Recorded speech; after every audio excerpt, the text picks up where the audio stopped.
All right, you ready? Give me two.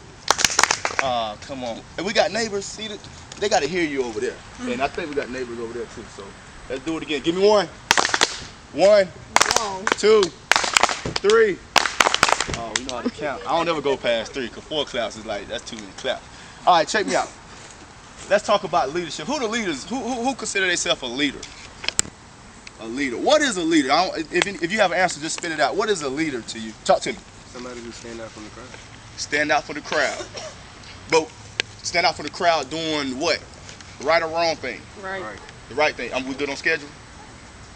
We good? We good on time? Okay. Just give me give me a thumbs up if I'm. All right. Good thing, right? Talk to me. I feel like a leader is someone who was a follower first, but they stood out.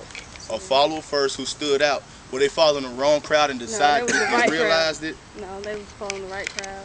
Learned from that right crowd, and then they became a leader. Now some leaders started from the wrong crowd though, and realized like, whoa, that's not right. I was just about to say you can learn from the right and the wrong. Yeah, you can learn from the right and wrong. Let's start with the wrong first. Wrong crowd, you can learn from the wrong crowd. Like, this is not right. Something's not right. My mom and my daddy didn't taught me this. My grandma, granddad, my guardians didn't teach me this. This is not right here.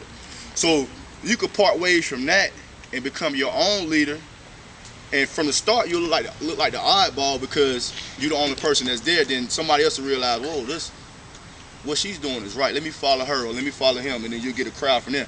Now, following the right leader could potentially make you a leader, because that's going back to football. I had leadership in me, but coming to Auburn, it was guys that paved the way before me that I watched lead.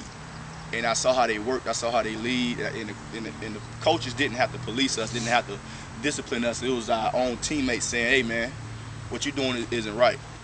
You got to tighten up in class. You got to tighten up out here in the community. You're doing the wrong thing. So I learned from other guys, and it gave me the confidence, and it gave me kind of the know-how of what to do and how to do it as far as being a leader. Because I know once I got to playing, I was playing since I was a sophomore, everybody was watching me, watching my every move. So